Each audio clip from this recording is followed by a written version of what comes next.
ఉండరు. ముందు పవన్ కళ్యాణ్ అడుగుతున్నారు, ఆ లెక్కన ఉంటది. కొంతకాలం పాటు ఈయన సీఎం గా చేయాలనేటువంటిది క్లియర్ గా ఉన్నది. కార్యకర్తలు గాని నాయకులు గాని అందుకు క్లియర్ గా ఉన్నారు. ఈయన అందుకనే చంద్రబాబు గారే సీఎం అని చెప్పుకొచ్చింది.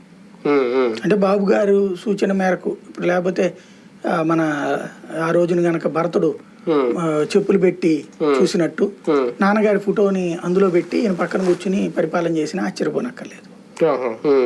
కాకపోతే అంత ఛాన్స్ ఈయనకి ఇస్తారా లేదా అనేది అది చూడాలి. చంద్రబాబు గారు ఉండగా ఈ ట్రిప్ కి ఆయనకి అవకాశం ఇస్తారా లేదా చూడాలి. అంటే ఇవ్వకపోతే పార్టీకి పెద్ద నష్టం కదా. ఇప్పుడు మాజీ ముఖ్యమంత్రి అనే హోదాలో లేదా ఇప్పుడు ప్రస్తుత ముఖ్యమంత్రి అనే హోదాలో మళ్ళీ ఎన్నికలకు వెళ్ళడం డైరెక్ట్ గా అసలు కంప్లీట్ ఫ్రెషర్ గా రావడం అనే దానికి తేడా ఉంటది కదా. పవన్ కళ్యాణ్ తో పొత్తుని నారా లోకేష్ గారు యాక్సెప్ట్ చేయలేకపోతున్నారా? అదేమో ఓపెన్ గా అర్థమవుతుందా? పవన్ కళ్యాణ్ తో పొత్తు కావాలని మనస్ఫూర్తి కోరుకుంటున్న వాళ్ళలో నారా లోకేష్ ఒకడు. ఒంటరిగా గెలవలేమని ఆయనకు కూడా తెలుసు.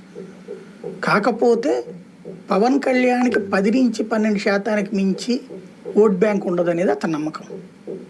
సీట్లు కూడా 10-15% మించి ఇవ్వకూడదు అనేటువంటిది ఆయన ఫీలింగ్. మరి అలాంటప్పుడు ఇంకెందుకు పొత్తు పెట్టుకోవడం? అంటే మరి ఆ 10 కదా కావాల్సింది. ఆ 10% ఓట్లు కావాలనే కదా.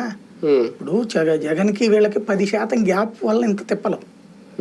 1-2% తేడా ఉంటే గనక ఈసారి కొట్టేస్తాం అనే ధైర్యంతో ఉండేవాళ్ళు. క్రిందటిసారి జగన్మోహన్ రెడ్డికి 1.5% తేడా.